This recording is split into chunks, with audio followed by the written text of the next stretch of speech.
নমস্কার, আমি Tanushree Mitrapal, reiki master teacher. আজকের পর্বে আমরা জানবো গুরু পূর্ণিমা কি, তা তাৎপর্য। গুরু পূর্ণিমার পূর্ণাঙ্গ সময়সূচি, এই দিন সত্যনারায়ণ পুজোর সময়সূচি, ভাবে ঘরোয়া ভাবে এই দিন পুজো করবেন, এই দিন কি করবেন এবং কি করবেন না, ও এই দিন কি কি দান করলে গুরুর আশীর্বাদ পাবে। অবশ্য করেই আলোচনা শুরু করব, কিন্তু প্রত্যেক দিনের মতো আলোচনা শুরু করার আগে আপনাদের যেটা মনে করিয়ে দিই, আমার চ্যানেলে যদি প্রথমবার ভিজিট করেন তাহলে অবশ্য করেই চ্যানেলটা সাবস্ক্রাইব করে নেবেন।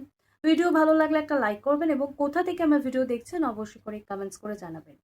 তার সাথে সাথে ভিডিও প্রচুর শেয়ার করবেন যাতে এই ভিডিওর বেনিফিট সকলে নিতে পারে। 2026 সালের গুরু পূর্ণিমা 29শে জুলাই বুধবার উদযাপিত হবে। হিন্দু ক্যালেন্ডার অনুযায়ী আষাঢ় মাসের শুক্লাপক্ষের পূর্ণিমা তিথিতে এই উৎসব পালিত হয়। গুরু পূর্ণিমার তাৎপর্য, এই দিনটি মহাভারতের রচয়িতা মহর্ষি বেদব্যাস এর জন্মবার্ষিকী হিসেবে পালিত হয়। আধ্যাত্মিক এবং জাগতিক শিক্ষকদের প্রতি শ্রদ্ধা এবং কৃতজ্ঞতা জানানোর জন্য এটি একটি পবিত্র দিন। গুরু শব্দের অর্থ হলো তিনি অজ্ঞতার অন্ধকার দূর করে জ্ঞানের আলোর প্রদান করেন। গুরু পূর্ণিমার আচার অনুষ্ঠান, এই দিন শিষ্যরা উপবাস করে গুরুর পূজা করেন, আশীর্বাদ নেন এবং গুরুকে উপহার প্রদান করেন। অনেকেই এই দিনে পবিত্র নদীসমূহ স্নান করে এবং মন্দিরে গিয়ে প্রার্থনা করেন। উৎসব ও পূজার জন্য প্রয়োজনীয় সময় ও তিথি নিয়ে এখানে বিস্তারিত আলোচনা করা হলো। পূর্ণিমা তিথি শুরু 28শে জুলাই 2026 মঙ্গলবার সন্ধে 6টা 18 মিনিটে। পূর্ণিমা তিথি শেষ হচ্ছে 29শে জুলাই 2026 বুধবার রাতটা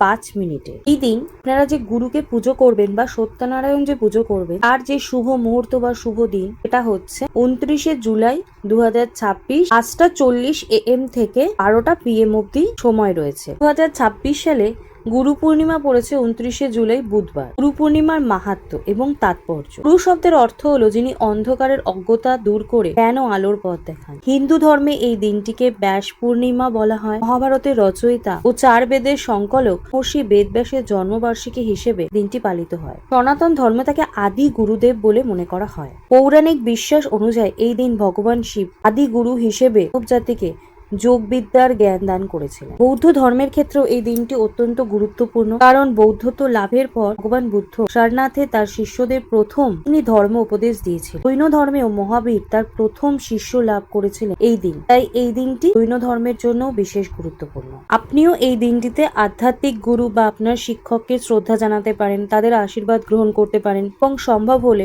তাকে উপহার দিতে পারেন বা দক্ষিণা দান করতে পারেন। আপনার গুরু যদি সশরীরে উপস্থিত থাকেন তাহলে তার চরণে ধৌত করে তা নিবেদন করুন। এই দিনকে আপনি মন্ত্র জপ করতে পারেন, মন্ত্র স্ক্রিনে দেওয়া হলো। এই মন্ত্র আপনি গুরু বন্দনা করার জন্য পাঠ করতে পারেন এবং আধ্যাত্মিক উন্নতির জন্য এই মন্ত্র জপ করতে পারেন। এই মন্ত্র স্ক্রিনে দেওয়া হলো। আপনি যদি জপ করেন তাহলে আপনার আধ্যাত্মিক উন্নতি হবে। এদিন আপনি দুস্থ এবং অভাবগ্রস্তদের করতে পারেন, তাদের দান করতে পারেন। দিন অনেকে সত্যনারায়ণ পূজা এবং ব্রত পালন করেন এবং নিরামিষ প্রসাদ ও পঞ্চামৃত গ্রহণ করেন। এদিন যা যা করবেন না, দিন আমিষ ও নেশা জাতীয় কোনো খাবার চেষ্টা করবেন না। এগুলো খাওয়া থেকে বিরত থাকুন এবং সম্পূর্ণ সাত্ত্বিক ও নিরামিষ খাবার খেয়ে জীবনযাপন কাটান। চুল কাটবেন না, নখ কাটবেন না এবং আপনি চেষ্টা করবেন এই দিন কোনো ঝগড়া, অশান্তি বা বিবাদ থেকে এড়িয়ে চলতে। এদিনকে আপনি চেষ্টা করবেন সাধারণত ভাত, গম, লবণ এগুলো যাতে না খান, এগুলো চেষ্টা করবেন। শস্য জাতীয় খাবার খাবেন না।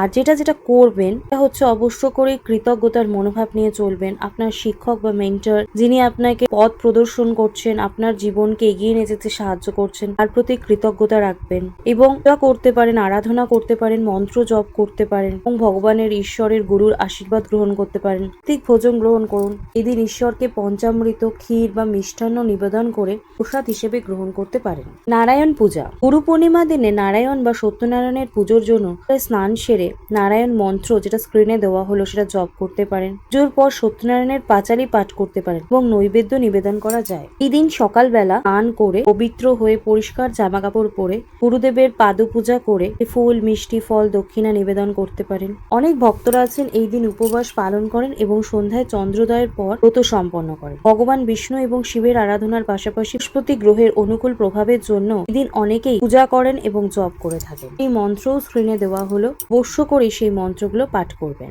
অবশ্য করে এই ভিডিও মিস করবেন না। প্রচুর শেয়ার করুন যাতে সকলে এই ভিডিওর বেনিফিটস নিতে পারে। আজকে আমি আলোচনা এখানেই শেষ করলাম। সকলে সুস্থ থাকবেন, ভালো থাকবেন। নমস্কার।